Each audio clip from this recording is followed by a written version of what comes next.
राधे राधे जी। विमला दुबे भक्ति चैनल में आप सभी का बहुत बहुत स्वागत है, अभिनंदन है। तो 10 फरवरी शनिवार माघ मास का उपाय पंडित प्रदीप मिश्रा जी बता रहे हैं कि गणेश जी को किस दिशा में रखना चाहिए और गणेश जी की पूजा किस तरह करनी चाहिए, और जिसको आप करेंगे तो आपके घर में जो भी प्रॉब्लम है वो दूर होगी। 3 दिन में ही आपका सारा प्रॉब्लम दूर हो जाएगा। तो आप आगे सुनिए पंडित जी की आवाज़ में कि वो क्या क्या बता रहे हैं। गणेश जी को हम लोग कहीं भी रख देते हैं तो किस जगह रखना चाहिए, कैसे क्या करना चाहिए, वो सारी चीजें वो बता रहे हैं। गणेश जी को जब घर में प्रवेश दो, गणेश जी को जब घर में प्रवेश दो तो गणेश जी का मुख आपकी ओर महाराज, और जब गणेश जी को विसर्जन भी करो तो गणेश जी का मुख आपकी ओर, पीठ नहीं, पीठ नहीं। कई कई लोगों के घरों में गणेश जी की बहुत सारी फोटो हो जाती है, बहुत ध्यान दीजिएगा महाराज। कई कई लोग गिफ्ट में गणेश जी दे देते हैं। शास्त्र कहता है जिसने अपने जीवन काल में, आंवले के वृक्ष के बाद आपको पहले भी कथा में कहा था, एक आंवले का वृक्ष, एक गणेश जी की मूर्ति, आंवले का वृक्ष, गणेश की मूर्ति, ये दो चीजें एक ऐसी हैं जिसको एक वो क्या बोलते हैं उसको, एक कुबेर का स्टेचू भी आता है जिसको कंधे पे पोटली रखी हुई स्टेचू आता है, वो गंजा बाबा रहे सो क्या बोलते हैं, हम लोग कहते हैं कुबेर स्टेचू बोलते हैं। लाफिंग बुद्धा के बारे में बता रहे हैं कि ये भी गिफ्ट में नहीं दिया, नहीं देना चाहिए महाराज। यदि गणेश की मूर्ति, गणेश की प्रतिमा, गणेश का फोटो हम किसी को गिफ्ट में दे देते हैं तो हमारे घर की संपदा उस तारीख को लिखकर रखना, उसके बाद में धीरे धीरे छिन्न होने लगती है, संपदा टिकती नहीं है। 1 रुपया कमाओगे, 1.25 रुपया खर्च हो। आप लोग भी किसी और घर के हर जगह पर गणेश जी की मूर्ति नहीं लगाना चाहिए, घर का फोटो, गणेश जी का फोटो हर जगह पर नहीं लगाना। जहां पूजन करते हो वहां लगा लो, गुरु जी बता रहे हैं कि गणेश जी की मूर्ति जहां स्मरण करते हो वहां लगा लो, चल जाएगा। पर सारे घर में ना जाने कौन कौन सी दिशा में, और यहां तक कई लोग साल भर गणेश जी रखते हैं, तो उनसे भी निवेदन है साल भर गणेश जी रखो, मना नहीं है, पर गणेश जी रखना कौन सी दिशा में चाहिए उसका भी शास्त्र प्रमाण वर्णन करता है। गुरु जी से जान लीजिए कि दिशा में रखना चाहिए, उसका भी शास्त्र प्रमाण वर्णन। जानकारी के अभाव में, ये घर में जगह के अभाव में हम लोग किसी भी दिशा में महाराज मूर्ति या मंदिर बना लेते हैं। तो गुरु महाराज बता रहे हैं आप लोग लाते समय गणेश जी का मुख आपकी ओर हो। कल से एक नियम लेना, शमी के वृक्ष की पत्ती, जैसे ये बेलपत्र होता है, शिव को और गणेश को बेलपत्र, शमी पत्र समर्पित होता है। आपको कथा में वर्णन किया था 33 कोटि देवताओं को भले बेलपत्र नहीं चढ़ेगा, पर 33 कोटि देवताओं को शमी पत्र चढ़ता है, और उसमें एक गणेश जी महाराज और एक बाबा भोलेनाथ, इन दोनों को शमी समर्पित होता है।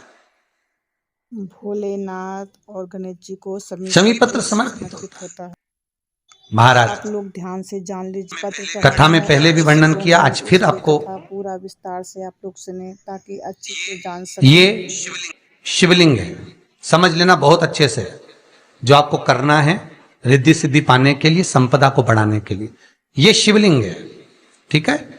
ये गोल जलाधारी है, ये चरण से जल नीचे गिरता है। शंकर जी का पूरा परिवार शिवलिंग के आसपास में है।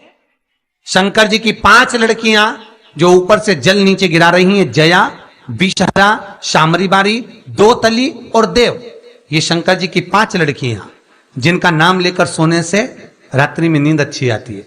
एक एक बूंद जो ऊपर से गिरा रही हैं, ये शिव की 5 बेटी।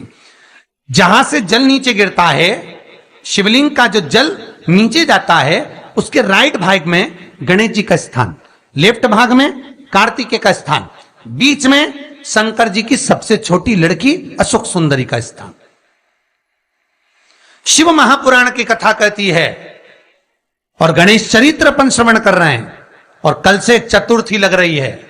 जिसके घर में संपदा की कमी पड़ती हो, बीमारियां ज्यादा फैल रही हो, बहुत कष्ट हो महाराज, बहुत ज्यादा दुखी हो महाराज, कोई काम नहीं बन रहा, बहुत तकलीफ में हो, तो शमी पत्र, शमी की पत्ती, जहां गणेश जी का स्थान है वहां पर 5 शमी पत्र 5 समर्पित करें और शंकर जी के ऊपर 3 शमी पत्र समर्पित करें।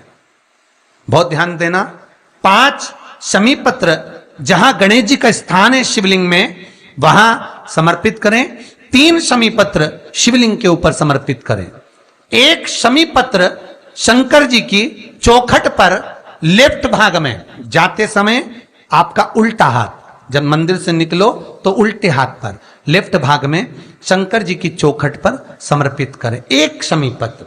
और महाराज घी का दिया जहां लेफ्ट भाग में आपने शमी पत्र रखा है, मंदिर में ना दिया लगाकर बाहर की ओर जहां शमी पत्र रखा है उसके ठीक साइड में एक घी का दिया लगा दीजिए। केवल गणेश चतुर्थी से लेकर अनंत चतुर्दशी तक गणेश पुराण कहती है भगवान गणेश जी का, मोर ध्वज का, मयूर ध्वज गणेश का नाम लेकर जो ये दीप शमी पत्र चढ़ा देता है उसके घर से कभी रिद्धि सिद्धि नहीं जाती, वैभव प्रतिष्ठा नहीं जाती। कर देखना अगले साल तक आपका व्यापार कितना चलता है हमको बताना जरूर, करके देखो एक बार। गणेश पुराण का, शिव महापुराण का यह प्रसंग करिए, जीवन में उतारिए, चतुर्थी से लेकर अनंत चतुर्दशी तक। गणेश जी का मूल स्थान, आपको गणेश जी की मूर्ति पर चढ़ाने का नहीं बोल रहा है। क्यों नहीं बोल रहा है? क्योंकि गणेश जी की आप प्रतिष्ठा करोगे तो वो टेम्परेरी है, 10 दिन के लिए कर दिया फिर वापस विसर्जन कर दिया। पर जहां शंकर मंदिर में बैठ गए, शिवलिंग स्थापित हो गया, वहां ना जाने कितने समय से शंकर की आराधना हो रही है, वहां गणेश जी सदा विराजमान है, सदा आराधना। और देखो ये 10 दिन में अगर आपने शमी पत्र बिल्कुल मन से समर्पित करा है ना जी, जो बता रहे हैं तो मेरा विश्वास कहता है शिव महापुराण का, आप लोग इसको जरूर मेरे जीवन बाबा विश्वनाथ की कृपा कहती है, मेरा मन कहता है 10 दिन के अंदर आप शमी चढ़ाएंगे ना तो कुछ ना कुछ अच्छी खबर जरूर मिलेगी, ये पक्का है। पर हमें बताना जरूर, व्हाट्सएप पर हो, मैसेज जरूर करना कि क्या फायदा हुआ आपको 10 दिन के अंदर, बोलना जरूर, कर देखिए। शिव स्मरण, भगवान गणेश शिव। तीसरा क्रम, गणेश जी की मूर्ति जब लेकर आओ तो गले में जनेऊ के रूप में या कमर पर सर्प जरूर होना चाहिए। गणेश जी की मूर्ति में जनेऊ के रूप में सांप हो या कमर पर बंधा हुआ सांप हो, वो गणेश जी संपदा देने में पीछे हटते ही नहीं।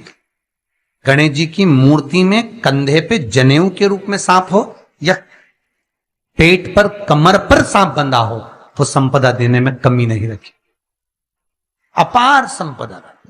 आप भी गणेश जी लाए जो शिव पुराण कहती है चाहे सोमवार करो, मंगलवार करो, बुधवार करो, एकादशी करो, प्रदोष करो, तुम्हारी मर्जी पड़े जो व्रत करो, पर तुम्हारे चेहरे पर उस व्रत में प्रसन्नता होना चाहिए।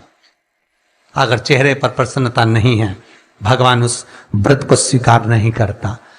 आज हरताली का तीज है, कल चतुर्थी है, पंचमी है, आप जो भी व्रत करो आपके चेहरे पर एक प्रसन्नता का भाव होना चाहिए कि मैं आनंद से भगवान को रिझाने के लिए ये व्रत कर रही, भगवान को पाने के लिए होना चाहिए भाई। अगर गणेश जी महाराज आपके घर में आ रहे हैं, भगवान कृष्ण आपके घर में आ रहे हैं, भगवान राम आपके घर में आ रहे हैं, सदगुरु आपके दरवाजे पर पधार रहे हैं, भगवान गणेश जी महाराज आपके यहां प्रवेश कर रहे हैं, तो दरवाजे के दोनों कोने पर, दोनों दीवार के साइड में 2 स्वस्तिक बनना चाहिए, एक हल्दी का, एक कुंकू का।